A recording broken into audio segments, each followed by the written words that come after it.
السلام علیکم ورحمۃ اللہ وبرکاتہ۔ نحمدہ ونصلی علی رسولہ الکریم۔ اعوذ باللہ من الشیطان الرجیم، بسم اللہ الرحمن الرحیم۔ کل نفس ذائقۃ الموت، وہکذا قال فی مقام آخر مخاطبا لنبیہ وحبیبہ محمد صلی اللہ علیہ وسلم، انک میت وانہم میتون، صدق اللہ العلی العظیم۔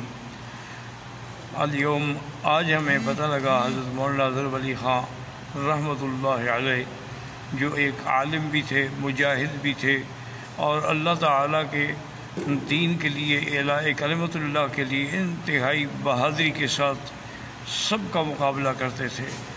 تو کچھ عرصہ قبل تشریف لائے عمرے کے لیے، تو ان کی کرم نوازی تھی کہ وہ جب بھی آتے تھے تو مجھے ضرور ملاقات ہوتی تھی۔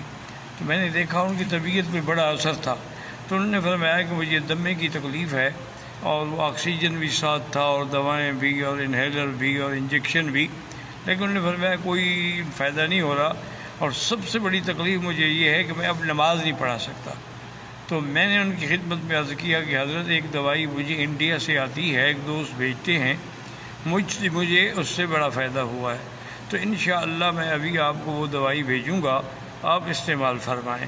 تو بہرحال میں نے ان کو دوائی بھیجی، بڑے خوش ہوئے اور بڑی دعائیں کیں، اور قاری لداد کی معرفت اپنی خوشی کا اظہار فرمایا کہ مجھے الحمدللہ اتنا فائدہ ہو گیا ہے کہ اب میں فجر کی نماز خود پڑھاتا ہوں۔ یہ ان کا ایک امتیاز تھا، ورنہ میں نے دیکھا ہے کہ مدارس میں جو بڑے علماء ہیں، جو محتمم ہیں یا شیخ الحدیث ہیں، وہ نماز نہیں پڑھاتے۔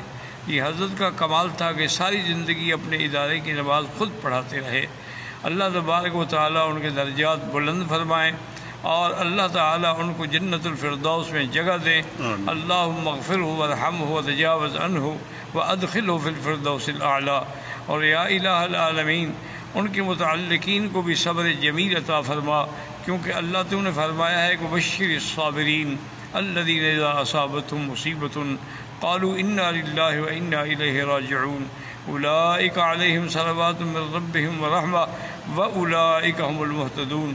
اور میں بھی اپنے تمام متعلقین سے گزارش کرتا ہوں کہ حضرت کی ایصال ثواب کے لیے جتنا ممکن ہو سکتا ہے تلاوت قرآن ہے، صدقات و خیرات ہیں، وہ کریں، کیونکہ ایسے لوگ جو ہیں یہ زندگی میں پھر پتہ نہیں خدا جانے کب پیدا ہوں گے۔ موت العالم موت العالم، جب ایک عالم فوت ہو جاتا ہے تو پورا سمجھیں کہ گویا کہ پورا عالم فوت ہو جاتا ہے۔ یہی وہ لوگ ہیں جن کی وجہ سے اللہ کے عذاب سے ہم بچے ہوئے ہیں۔ تو اللہ تعالیٰ ان کی مغفرت فرمائے اور ان کے پسماندگان کو صبر جمیل عطا فرمائے۔